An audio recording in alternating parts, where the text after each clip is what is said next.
आजको 6 प्रश्नमा स्वागत छ। नमस्कार, म नवराज चालिसे। दर्शकवृन्द, यतिखेर पुष्पकमल दाहाल प्रचण्डले विश्वासको मत प्राप्त गरिसक्नु भएको छ दोस्रो पटक र नयाँ सरकार अब नयाँ रूपमा अगाडि बढ्दैछ भन्ने कुरा आएको छ। वर्तमान मन्त्रीमण्डल पुनर्गठन भएर अब 10 दल सम्मिलित सरकार अगाडि बढ्दैछ भन्ने कुरा आएको छ र पछिल्लो पटक मुलुकको राजनीतिक तहमा विभिन्न खालको अस्थिरताहरू पनि नआएको होइन। अर्थ राजनीतिमा, परराष्ट्र मामिलामा अहिले विभिन्न खालको तरङ्गहरू पैदा भएको छ। नेपालको पछिल्लो पटक भूराजनीतिक अवस्थामा भारत, चीन, अमेरिका लगायत पश्चिमा मुलुकहरूको पनि चासो बढ्दै गएको छ। नेपालको कूटनीतिक मामिलामा नेपालको आफ्नो एउटा साझा धारणा, साझा सहमति, राजनीतिक सहमति बन्न सकेन भन्ने विषय पनि आएको छ। अब नयाँ बन्दै गरेको सरकार कसरी अगाडि बढ्छ, यो 10 दल बीचको यो एकता कसरी अगाडि बढ्न सक्छ या बढ्न सक्दैन, यसका चुनौतीहरू के हुन सक्छन् भन्ने प्रश्न पनि छ। त्यसो त मुलुकका अगाडि यतिखेर आर्थिक क्षेत्र सबभन्दा जटिल मुद्दाको रूपमा अगाडि बढेको छ। आज हामी मुलुकको आर्थिक क्षेत्र, शिक्षा, स्वास्थ्य लगायतका विषयमा लामो समयदेखि यस क्षेत्रमा आबद्ध रहनुभएका हामीसँग हुनुहुन्छ पूर्व राजदूत, पूर्व मन्त्री डाक्टर बमशीधर मिश्र। उहाँ नेकपा समाजवादीका नेता हुनुहुन्छ। उहाँसँग आज हामी समसामयिक अर्थ राजनीति, स्वास्थ्य, शिक्षा लगायतका विषयवस्तुहरूमा कुराकानी गर्नेछौँ। उहाँ मनमोहन मेमोरियल मेडिकल कलेज अथवा शिक्षण अस्पतालका पनि अध्यक्ष हुनुहुन्छ। डाक्टर साहब, यहाँलाई स्वागत छ। धन्यवाद। यहाँ चिकित्सक मूलत होइन, एउटा चिकित्सकको जीवनबाटै हामी अलिक अगाडि बढ्छु आज। अहिले मुलुकको यो अर्थ राजनीति अथवा स्वास्थ्य क्षेत्रमा जुन खालको एउटा प्राथमिकता दिनुपर्थ्यो नि, यो राजनीतिक अस्थिरताले यो क्षेत्र चाहिँ ओझेलमा पर्यो। एउटा राजनीति मात्रै यो सत्ताको भागबन्डा भइरहेको छ, त्यसमा मात्रै केन्द्रित रह्यो दलका नेताहरू भन्ने कुरा आइरहेको छ। म यतैबाट प्रवेश गरेँ। धेरै धेरै धन्यवाद। साह्रै जनतासँग जोडिएको कुराबाट प्रारम्भ गर्नुभयो। वास्तवमा के छ भने हामीले विकासै नगरेको त होइन, हामीले राजनीतिक रूपमा ज्यादै नै धेरै परिवर्तनहरू छोटो समयमा गर्न सफल भयौँ। अहिले विश्वकै उत्कृष्ट मान्न सकिने गरी संविधान बनाएका छौँ, सङ्घीय लोकतान्त्रिक गणतन्त्र स्थापना गरेका छौँ र यसमा कयौँ क्षेत्रमा भौतिक पूर्वाधारका क्षेत्र भनौँ र धेरै क्षेत्रहरूमा हामीले चाहिँ नि विकास गरेको देखिन्छ। तर जनताको जीवनसँग असाध्यै प्रत्यक्ष रूपले गाँसिएको भनौँ स्वास्थ्य र शिक्षा क्षेत्रमा जति अपेक्षा थियो या जति स्वाभाविक रूपले हुनुपर्थ्यो त्यति पनि अलिकति हुन नसकेको कारण छ। यसको कारणमा चाहिँ नि मुख्य चाहिँ त्यो देखिन्छ, त्यो अवस्था छ। तर त्यसको कारण मुख्यतया के हो भनेदेखि हाम्रो प्राथमिकतामा त्यो पर्न सकिरहेको छैन। हामी बिरामी हुँदा मात्रै चाहिँ स्वास्थ्य क्षेत्रप्रति ध्यान दिन्छौँ, चाहे नेताहरू होस्, चाहे त्यसपछि गइसकेपछि फेरि अब आफ्नो दैनिक जीवनमा लाग्छौँ र त्यसलाई बिर्सिन्छौँ। वास्तवमा अहिले एउटा हामी सबै लोकतान्त्रिक प्रणालीहरूलाई चाहिँ नि संस्थागत गर्दै जाने क्रम पनि हो। त्यसले पनि चाहिँ नि यसलाई अलिक प्राथमिकताबाट ओझल बनाएको छ। यसमा स्वास्थ्यको सेवाको सिस्टममै हामीले बहस छलफल गर्नुपर्ने हुन्छ। यो संसारमा प्रचलित जुन चाहिँ सिस्टमहरू छ नि, त्यसमा जनतालाई अस्पतालमा जाँदाखेरि तुरुन्तै पैसा तिर्न नपरोस्, ऊ सिधा अस्पतालमा कुन बेला बिरामी हुन्छ थाहा हुँदैन। त्यसो भएको हुनाले हामीले यस्तो सिस्टम बनाउनुपर्छ। आज हामी देख्छौँ पुँजीवादी मुलुकहरू, ब्रिटेन, कनाडा लगायतका ठाउँहरूमा तपाईँलाई पैसा चाहिँदैन। अमेरिकाले कमसेकम इन्सुरेन्स सिस्टमबाट पनि त्यो स्थिति पैदा गरेको छ। तर हाम्रोमा त्यो इन्सुरेन्स सिस्टम पनि सफल भइराखेको अवस्था देखिँदैन, त्यसको कभरेज पनि पुवर छ र यतापट्टि अरू चाहिँ हिसाबले जससँग पैसा छ त्यो बाँच्ने, पैसा नभएको चाहिँ के हुने थाहा छैन। हो, आम नागरिकको पहुँचमा शिक्षा स्वास्थ्य पुग्न सकिरहेको छैन, यो म स्वीकार गर्छु। यहाँ चाहिँ पूर्व स्वास्थ्य मन्त्री पनि हुनुहुन्छ होइन, एउटा मुलुकको लामो समयदेखि चिकित्सा शिक्षा क्षेत्रमा आबद्ध हुनुहुन्छ। त्यस कारणले गर्दाखेरि आम नागरिकको पहुँचमा शिक्षा महँगो भएको छ, स्वास्थ्य महँगो भएको छ। आम विपन्न वर्गका छोराछोरी त्यो भनौँ ठुला मेडिकल कलेजमा पुग्न नसकेको अवस्था पनि छ। यो किन यस्तो भइरहेको छ त? यसको लागि हामीले चाहिँ नि स्वास्थ्य सेवा र स्वास्थ्य सम्बन्धीको शिक्षा, स्वास्थ्य व्यवसाय, हेल्थ प्रोफेसनल एजुकेसन भन्छौँ, यसमा चाहिँ नि हाम्रो ध्यान नपुगेको र केही व्यक्तिहरूको वर्चस्व भएर उनीहरूको मनोगत विश्लेषणको आधारमा हाम्रो चाहिँ नि त्यो नियम र कानुन बनेको हुनाले आज चाहिँ नि हजारौँ चिकित्सा शिक्षा पढ्नको लागि बाहिर गइरहेछन्, अर्बौँ रुपियाँ बाहिर गइरहेको छ। यता सेवाको लागि पनि अलिकति गम्भीर खालको प्रकृतिको रोग लागेपछि भारत या विदेश जानुपर्ने अवस्था सिर्जना आजसम्म छ, जुन कि टार्न सकिन्छ, जसको हाम्रो देशमा सम्भावना छ एउटा गुणस्तरीय चाहिँ नि स्वास्थ्य सेवा र गुणस्तरीय चाहिँ नि उच्च शिक्षा चिकित्सा क्षेत्रमा दिन सकिने तमाम सम्भावनाका बावजुद गर्न नसकिएको क्षेत्र एउटा यो पनि हो। डाक्टर साहब जस्तो यहाँले भन्नु पनि हाम्रा मेडिकल कलेजहरूमा आज एकदमै अब मेडिकल शिक्षामा ठुलो एउटा व्यापारीकरण भइरहेको अवस्था छ एउटा पाटो। अघि यहाँले भन्नुभएको जस्तो शिक्षाको नाममा स्वास्थ्यको नाममा आज विद्यार्थी पनि पलायन भइरहेको अवस्था छ नि, पुँजी पनि क्यापिटल फ्लाइट पनि भइरहेको छ। आज यहाँले भन्नुभयो अर्बौं रुपियाँ चाहिँ बाहिरिएको छ। आज देशको ढुकुटीमा विदेशी मुद्राको सञ्चितको घट्दो अवस्था छ होइन, र यो अवस्थाले प्रति हामी कहिलेसम्म हेरेर बस्ने त? हाम्रा चाहिँ युवाहरू पनि पलायन, विद्यार्थी पनि पलायन, पुँजी पनि पलायन। र त्यो सँगसँगै म थप गरिदिउँ तपाईँलाई कि हाम्रोमा फेरि सम्भावना जस्तै नेपालमा गुणस्तरीय शिक्षा पढ्न पाएपछि अनि तपाईँको चाहिँ हुर्कै मान्छे आउन तयार, हामीलाई उल्टै डलर आउने सम्भावना, तर त्यसलाई हामीले ऐन बनाएर रोकिदिएका छौँ। जस्तै तपाईँलाई उदाहरण दिउँ, मेडिकल कलेज काठमाडौँमा 10 वर्षसम्म चाहिँ काठमाडौँ उपत्यकामा गर्न नपाइने, यस्तो दुनियाँमा कहीँ कानुन हुन्छ? तपाईँले आजको युगमा तपाईँ ग्लोबली मार्केट छ, यहाँका मान्छेहरू अहिले सीमित मात्रामा उत्पादन भएकाहरू पनि नेपालमा बस्दैन, सुविधा पाए अमेरिका इङ्ल्यान्ड गइरहेका छन्। तपाईँले धेरैभन्दा धेरै गुणस्तरीय प्रोडक्सन गर्ने हो, त्यो तपाईँकै देशमा चाहिन्छ, त्यही खपत हुन्छ, नभए बाहिर जान्छ। यस्तोमा दुनियाँमा कसैले पनि निषेध गरेको छैन नेपाल बाहेक, तर हाम्रा केही मान्छेले लागे ऐनै बनाइदिए, 10 वर्ष यहाँ बन्न पाइँदैन। त्यस्तै एउटा विश्वविद्यालयले 3टा भन्दा बढी सम्बन्धन दिन पाउँदैन, 5वटा बढी सम्बन्धन दिन पाउँदैन। किन 5वटा, किन 10वटा होइन, किन 20 होइन, किन 3 होइन? आफ्नो मनमा लाग्यो। त्यो त भन्नुपर्छ कि उसको पूर्वाधार उसको क्षमताले भ्यायो भने एउटालाई मात्रै दिने, 20वटालाई पनि क्षमता भ्याउँछ 20वटा दिने, त्यसको जाँच गरौँ, प्रणाली स्थापना गरौँ, त्यो छँदैछ। त्यसो भएको हुनाले यहाँ कयौँ कुराहरू केही व्यक्तिका मनोगत विश्लेषणका आधारमा भएको हुनाले अहिले तपाईँ देख्नुहुन्छ, म आफै बङ्गलादेशको राजदूत थिएँ, त्यहाँ दुःख पाएर चाहिँ विद्यार्थीहरू पढिरहेका छन् होइन, 4,000देखि बढी विद्यार्थी चाहिँ बङ्गलादेशमा पढिरहेछन्, तर नेपालमा नयाँ मेडिकल कलेज खुल्नै सक्दैन। किन खोल्न दिनुहुन्न? अर्को तपाईँले भन्नु बजारीकरण, अहिलेको नेपालको आवश्यकता बजारीकरण हो, चाहे त्यो जुनसुकै पार्टीले शासन चलाउन्। आजको आवश्यकता के हो भने राष्ट्रिय पुँजी प्रवर्धन गर्ने। तपाईँ यस्तो बजारीकरण गर्नुहोस् जसमा देशमा अघि भन्नुभयो नि डलर आओस्, डलर जाओस् होइन, तपाईँको बजार कस्तो हुनु पऱ्यो, तपाईँको उत्पादन कस्तो हुनु पऱ्यो कि त्यसले चाहिँ पुँजी ल्याओस्, राष्ट्रिय पुँजीमा अभिवृद्धि गरोस्। बाहिरका मान्छे तपाईँका देशमा आउँछन्, पढ्छन् होइन, उनीहरूलाई चाहिँ यहाँ रमाइलो पनि हुन्छ, टुरिज्म बढ्छ, अन्य कुरा बढ्छ, मार्केट बढ्छ, पैसा आउँछ, उल्टै पैसा आउँछ तपाईँलाई। तपाईँ आफूले चाहिँ अर्ब दिनको लागि खुसी तर ल्याउनुको लागि बेखुसी। यो खालको प्रवृत्तिलाई तोड्नै पर्छ। गुणस्तरीयताको नाममा अहिले भइरहेको अत्यन्त अङ्कुश लगाएर अब अर्को गुणस्तरीयको जहाँसम्म कुरा छ, यो मार्केटले नै तय गरिदिन्छ। तपाईँले यहीँ जानकी कलेज नेपालभित्र थियो र हामीले बन्द गर्न पायौँ, 5-6 वर्ष बन्दै गरिदियो, सिट घटाइदिन पाउँछ। ऊ गुणस्तरीय गरेन, ऊ स्वतः पलायन हुन्छ, खत्तम हुन्छ। गुणस्तरीय राख्न सक्ने सर्भाइभ गर्छ, यो त नियम हो। यसरी मेडिकल शिक्षामा बढी राजनीतिकरण र व्यापारीकरण एकदमै व्यापारीकरण एउटा पक्ष हो, त्यो नियन्त्रित व्यापारीकरण हुनुपर्छ, निर्देशित हुनुपर्छ। अहिले त तपाईँले चयनै गरिदिएको छ नि, अहिले कस्तो हुन्छ भने एडमिसन युनिभर्सिटीले लिन्छ, पैसै त्यहीँ हुन्छ, एउटा तय गरिदिएको सीमा, त्यसभन्दा बढी लिनै पाउँदैन। के व्यापारीकरण हो? सस्टेन गराउने, यसबाट राष्ट्रले पनि फाइदा पाओस्, स्थापना गर्नेले पनि फाइदा पाओस्।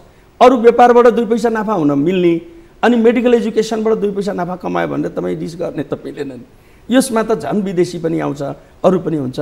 यसलाई चाहिँ हामीले कस्तो हेरौँ भने यो अहिलेको युगको आवश्यकता हो। अहिले हामी कस्तो युगमा छौँ भने सामन्तवादी उत्पादन सम्बन्ध टुटेर हामीले एउटा पुँजीवादी उत्पादन सम्बन्धमा अहिले प्रवेश गरेका छौँ।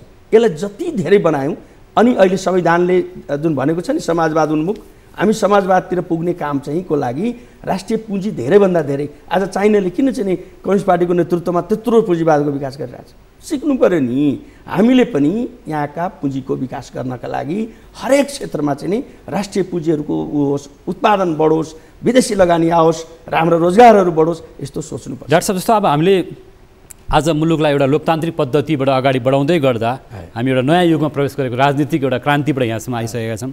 तर आज पनि एउटा विडम्बना, आज आम नागरिकका छोराछोरीहरू रेमिटेन्सको लागि, रोजगारीको लागि विदेश जानु परेको बाध्यता छ होइन, स्वास्थ्य शिक्षाको लागि विदेशीको अवस्था छ, भने देश त खोक्रिँदै गएको अवस्था छ। यसतिर यहाँहरू जस्तो राजनीतिज्ञ हुनुहुन्छ अथवा एउटा भनौँ न त्यो तहमा, राजनीतिक तहमा किन चिन्तन मनन भइरहेको छैन।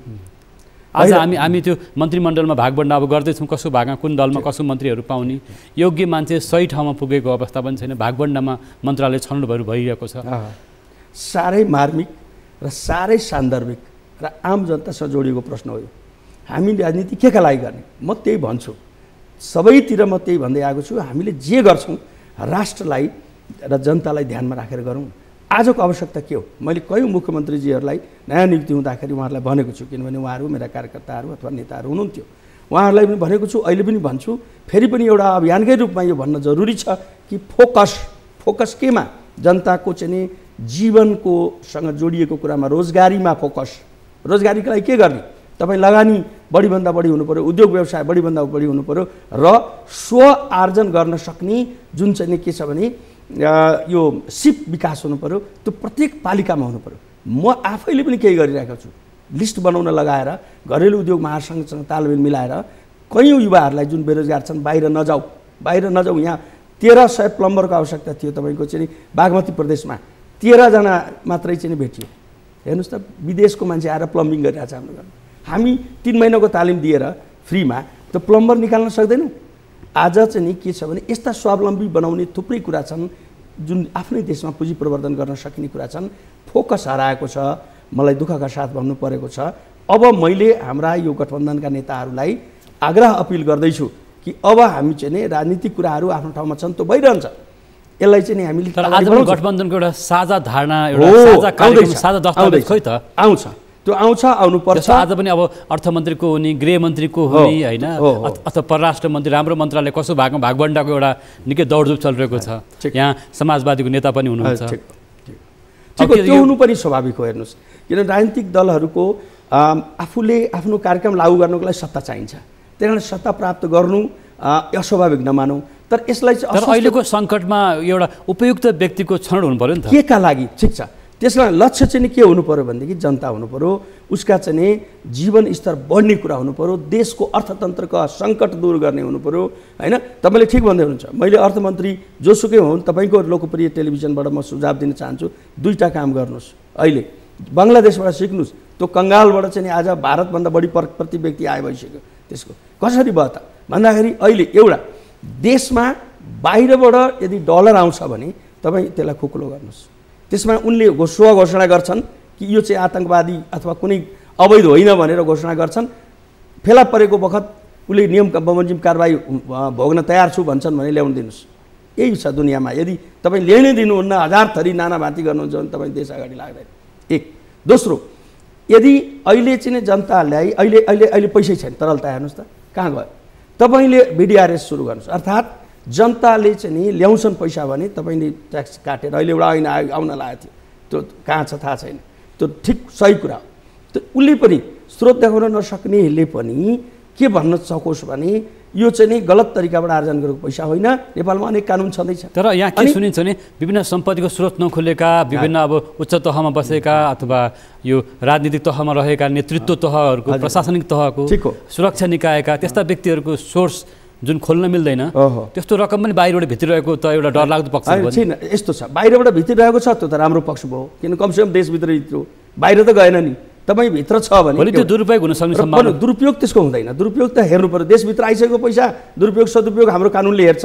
मैले भन्न खोजेको के हो भने यदि कुनै पनि पैसा आउँछ भने त्यो पैसाको ल्याउने व्यक्तिले यदि चाहिँ नि कबुल गर्छ कि यो पैसा मैले स्रोत नदेखाए पनि यो अवैध होइन र अवैधको लागि त जाँच्ने त निकाय छ, तपाईँको सम्पत्ति शुद्धिकरण छ, त्यसको त कानुन बनाएको छैन नि। उसले जाँचे भइहाल्यो, छापामारी भइहाल्यो, अख्तियार छ होइन। हामी यो सबै नेताहरूको पनि चाहिँ 13 पानी 15 पानी भराइरहेको हुन्छ सम्पत्ति केबाट ल्यायो भनेर। यसलाई रोकेको छैन। मूल कुरा के हो भने अलिकति चाहिँ त्यो भनेको शङ्का लागेको सम्पत्तिमा छानबिन गर्न पाइन्छ, त्यसलाई रोक्ने होइन। त्यस्तो त होइन। मूल कुरा के आउनु पऱ्यो क्या नेटमा। अहिले बङ्गलादेशको उदाहरण म दिन्छु। आजसम्म ऊ स्वतन्त्र प्राप्ति आजसम्म VDRS कायम राखेको छ। अर्थात् मान्छेले ट्याक्स तिरेर ल्याउँछ भने त्यसले गर्दा उसको नेटै बढेर आयो। किन एकचोटि तपाईँ ल्याउनुहुन्छ, अब त्यो सम्पत्ति त तपाईँको दर्ता त भयो नि, कायम भयो नि। अब तपाईँले त्यसको ट्याक्स त लागिरहनु पर्यो। तर तपाईँ लुकाएर बसिदिनु भयो भने त भएन, बोरामा राखिदिनु भयो भएन। त्यसो भएर तर अहिले पनि त्यो मानिसहरूले एक थरी मान्छे एक थरी व्यक्तिहरूले जुन भनौँ अवैध भनौँ या वैध भनौँ जे भनौँ रकम लुकाएको आशंका पनि भइरहेको छ। त्यस कारण एकदम पक्कै हो। त्यस कारणले मान्छेले के पनि अनुरोध गरिरहेको छ सरकारलाई भने कि तपाईँले चाहिँ यो 1000 को नोट 500 को नोट एकचोटिलाई बदल गरिदिनुहोस् पनि भन्दैछ। तर म त्यो भनिरहेको छैन भनेको नोटबन्दी गर्नु पर्यो। नोट चाहिँ नोटबन्दी गरेर अनि त्यसलाई चाहिँ आउँछन् कि भन्ने एउटा पनि आशा। तर म के भन्छु भने त्यो पनि होइन, खुकुलो गरिदिनुहोस्। तपाईँ स्रोत देखाउनलाई भन्नुहोस्, के अरे उनीहरूले देखाउन नसक्ने पनि ल्याउनुहोस्, नेटमा पैसा तिर्नुहोस्, एउटा खास अवधिसम्मको लागि मान्छेहरूले चाहिँ आफ्नो ल्याएको पैसा ल्याओस्, नेटमा आओस्, ट्याक्स नेटमा, फाइन। हजुर म यहाँसँग आउँछु। दर्शकवृन्द, हामी हाम्रो नियमित प्रस्तुति 6 प्रश्नमा छौँ। आज हामीसँग समसामयिक अर्थ राजनीतिका विषयमा पूर्व मन्त्री डाक्टर वंशीधर मिश्र हुनुहुन्छ। पालो भएको छ ब्रेकको।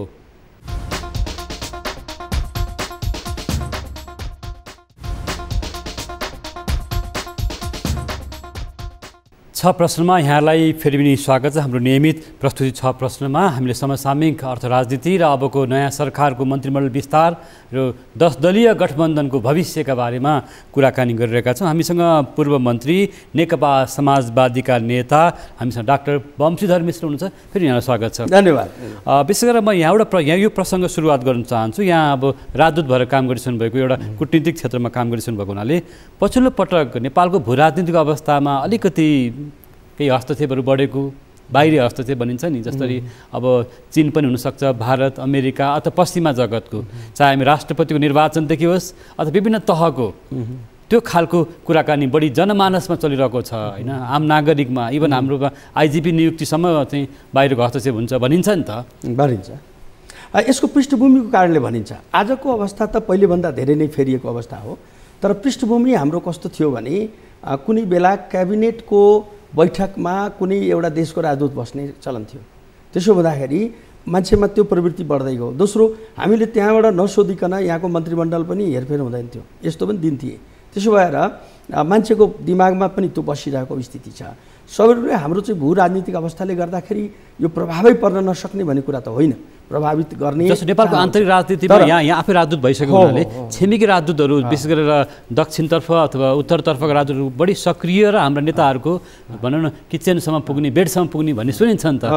के त्यो प्रोटोकल मिल्छ कि मिल्दैन? त्यो प्रोटोकलले नमिल्ने कुरा त एक ठाउँमा छँदैछ। अब त्यसको लागि परराष्ट्र मन्त्रालयले अनेकचोटि चाहिँ अनेक खालका चाहिँ प्रावधानहरू बनाएको छ कि उनीहरूले चाहिँ नि बिना परराष्ट्र मन्त्रालयको चाहिँ नि जानकारी बेगर भेट्न पाइँदैन हाम्रा मन्त्रीहरूले पनि, हाम्रा चाहिँ नेताहरूले। यो दूतावाससम्म पुग्ने होइन र त्यो पुग्ने, त्यही त दूतावासमा पुग्ने कुराहरू त अब त्यो खास अवसर बाहेकहरूमा पुग्नुपर्ने अवस्था होइन। उनीहरूले इन्भाइट गरेर विभिन्न अवसर, उनीहरूको इन्डिपेन्डेन्स डेमा पुग्ने, नेसनल डेमा पुग्ने कुरा चल्दैछ। यहाँनिर घाँटी कुरो के हो भने अहिले हामीले अन्य राष्ट्रहरूले खास गरिकन अन्तर्राष्ट्रिय प्रभुत्व भएका राष्ट्रहरूले, छिमेकी राष्ट्र भयो, अन्य चाहिँ राष्ट्र भए, उहाँहरूले हामीप्रति चासो लिनु त उनीहरूले को स्वाभाविक प्रक्रिया हो। उनीहरूले चासो लिन्छन् किनभने हाम्रो अवस्थालाई आफ्नो अनुकूल उपयोग गर्न उनीहरूको चाहना हुन्छ, उनीहरूको कूटनीति हो। यो बुझ्नु पर्यो हामीले। हामी केमा यो खतरामा स्वाभाविक हेर्नुहोस्, हाम्रो त पृथ्वीनारायण शाहले नै भनेको अवस्था हो नि त। हामी चाहिँ दुई ढुङ्गाको बिचको तरुल पनि छौँ। अब सोच्नु पर्छ हामीले हो नि कि हामीले सन्तुलित चाहिँ हामीले परराष्ट्र नीति लिने कुरामा हामी कतै चाहिँ बहकिएको त रहेको छैनौँ।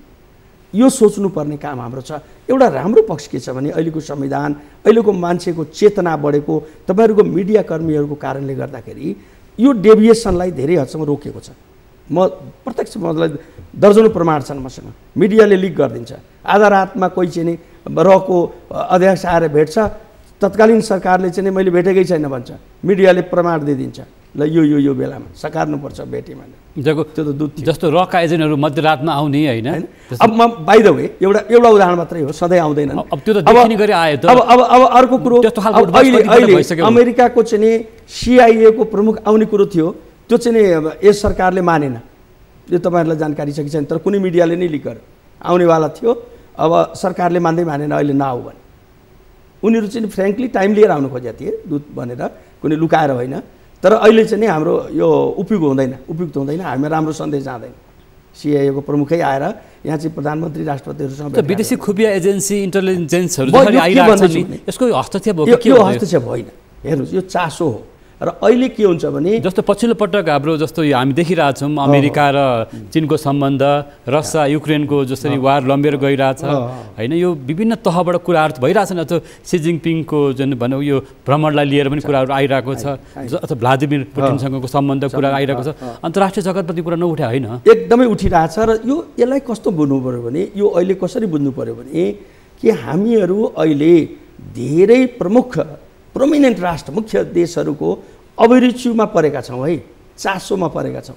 उहाँहरूले नेपालप्रति धेरै चासो राखिरहेछन् र उनीहरूले दुईवटा उनीहरूको कुरा छ। एउटा नेपालबाट उनीहरूको राष्ट्रिय हित विपरीतका एउटा कुरा पनि नहुन्, उनीहरूको मुख्य चासो। दोस्रो, कसरी नेपाललाई आफ्नो प्रभावमा राखेर आफ्नो हित, राष्ट्रको हितमा प्रयोग गर्न सकिन्छ, यो उनीहरूको चासो हो। उनीहरूको चासो चाहिँ बढेको छ, यो बढेको छ। जस्तो अहिले हाम्रो द्वन्द्वकालीन मुद्दा होस् या नेपालको शान्ति प्रक्रियाको कुरा होस् या नयाँ सरकारको गठनको प्रक्रिया होस्, चासो चाहिँ बढेकै हो, बढेकै हो। अब हामी मैले यस्तो बेलामा मैले भन्न खोजेको, यस्तो बेलामा तपाईँहरू 10 दल हुनुहुन्छ, तपाईँहरूमा आफ्नै भागबन्डा छ होइन। अब प्रचण्ड अथवा शेरबहादुर देउपा, माधव कुमार नेपाल, अब भनौँ डाक्टर सीके राउत, रवि लामिछाने, रेशम चौधरीको नेतृत्व गरेको पार्टी, उपेन्द्र यादव, महन्त ठाकुर सम्मका अझ नेताहरू धेरै हुनुहुन्छ।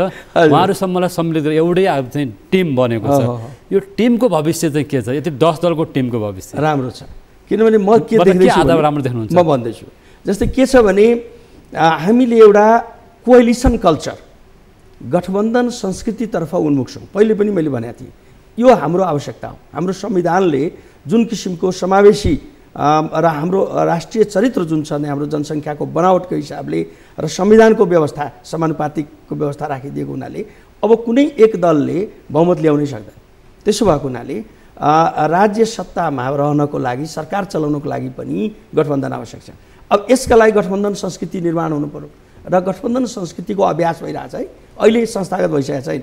अरू देशमा, भारतमै हेर्नुहोस् न, अहिले पनि त्यत्रो ठुलो दल बिजेपी भए पनि त्यसमा 10 भन्दा बढी दलको एलायन्स छ।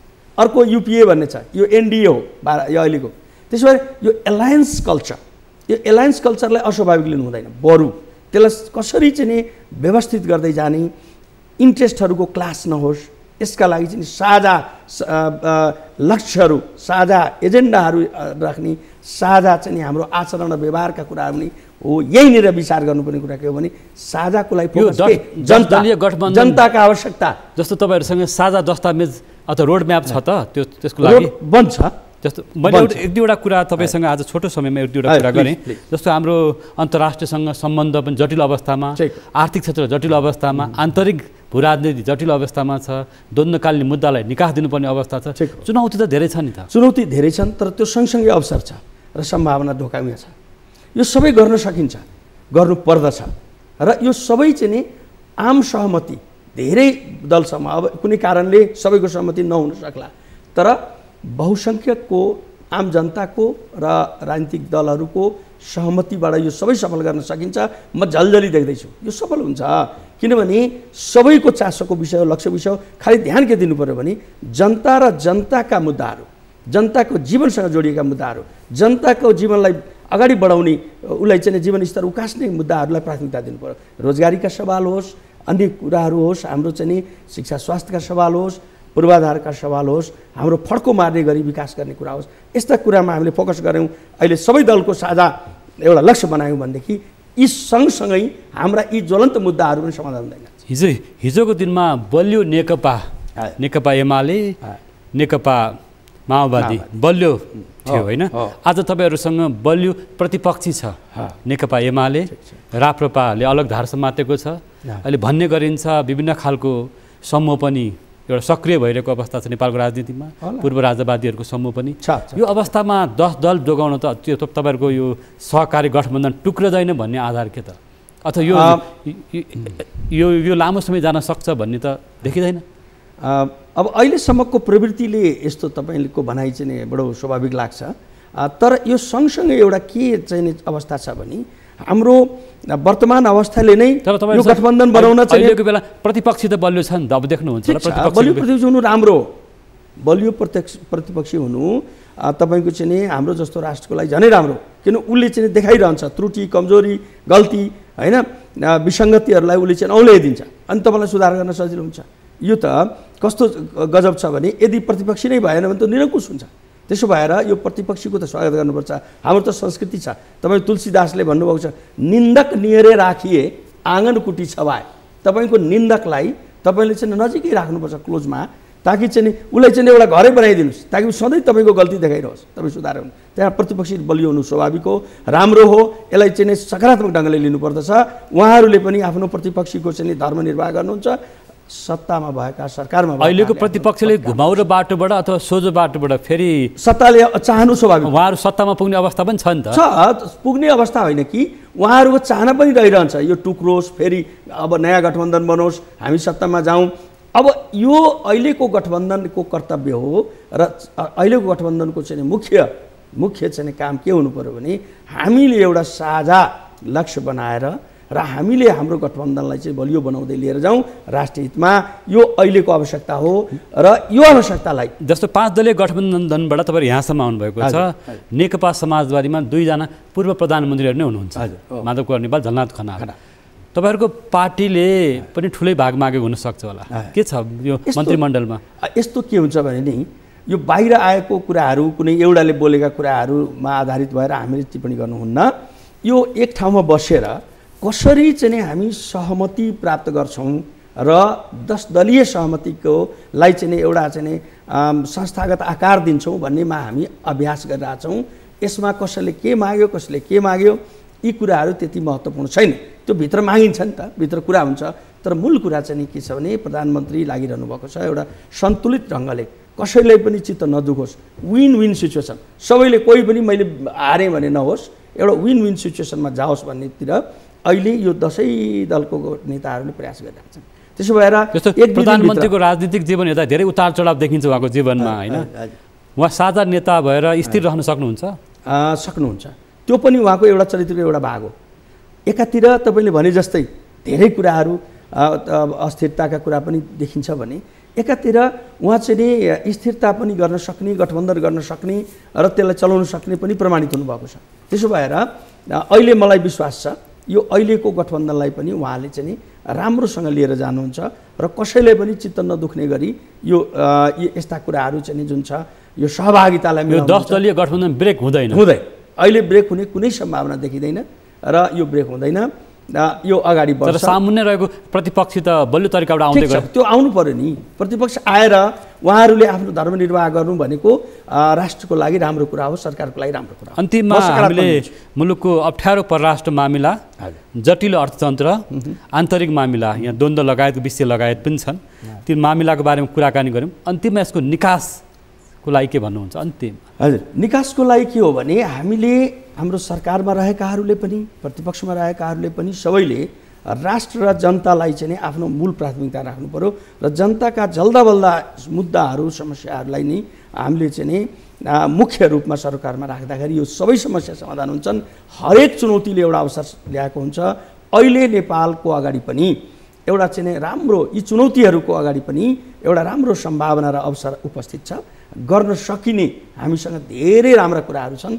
म सबै राजनीतिक दलहरूलाई र आम जनसमुदायलाई अलिक सकारात्मक सोचका साथमा, जहिले पनि नकारात्मक केही पनि भएन, त्यो खालको उदारता, त्यो खालको साझा दस्तावेज बनाउनु त ठुलो त्याग चाहिन्छ नेताहरूमा। त्यो बन्छ, त्यो निश्चित रूपमा बन्छ। हाम्रो यति सङ्ख्या छ, उसको यति सङ्ख्या छ भनेर तपाईँहरूमा हातथाप चलिसकेको छ नि त। त्यो स्वाभाविक हो। एक ठाउँमा बस्दाखेरि सङ्ख्या पनि गिन्तीमा आउँछ। यो सङ्ख्या कुराहरू, यो सबै चलन चल्तीका कुराहरू छन्। एक ठाउँमा बसेर छलफल गर्दाखेरि एउटा मिलन बिन्दु आएकै पनि छ, इतिहासले देखाएको छ। शीर्षस्थ नेताहरूमा त्यो उदारता देखिन्छ? छ, सबैमा छ। सबैमा एउटा के साझा लक्ष्य छ भने कि हामी मिलेर जानुपर्छ। यही नै सबभन्दा ठुलो गुण हो, विशेषता हो कि हामी मिल्नुपर्छ र त्यो मिलिएको कुरालाई जनताको जीवनमा सकारात्मक परिवर्तन गर्नेतर्फ अनुवादित हुनुपर्छ है। आजको मैले सन्देश दिन खोजेको पनि त्यही हो कि हाम्रो सम्पूर्ण क्रियाकलापहरू जनताको जीवनस्तरलाई कसरी बढाउने, जल्दाबल्दा जनताका चाहिँ मुद्दाहरूलाई सम्बोधन गरेर अनि तिनलाई चाहिँ अगाडि, देशलाई अगाडि बढाउनेतिर जानुपर्छ। यसमा सबै मिल्छन्। कोहीले पनि म हुँदैन, म जनविरोधी हुन्छु भन्दैन। त्यसो भएर सबैलाई त्यतातिर चाहिँ निर्देशित हुनको लागि म हार्दिक आह्वान, आग्रह पनि गर्छु। सबैको जय होस्। हस्, यहाँको महत्त्वपूर्ण समयको लागि धन्यवाद। यहाँले मुलुकको समसामयिक अर्थ राजनीति, कूटनीतिक क्षेत्रमा देखेका कमी कमजोरी, अर्थतन्त्रका जटिलता, समसामयिक मुद्दाहरूमा दलका शीर्षस्थ दलका नेताहरूमा हुनुपर्ने एउटा त्याग, उदारता को बारेमा पनि कुराकानी गर्नुभयो। निश्चित रूपमा 10 दलीय गठबन्धनका सामु धेरै चुनौतीहरू छन् र यो चुनौतीको लागि साझा दस्तावेज बनाउन आवश्यक छ भन्ने कुरा पूर्व मन्त्री, पूर्व राजदूत समेत रहनुभएका नेकपा समाजवादीका नेता डाक्टर वंशीधर मिश्रले भन्नुभएको छ।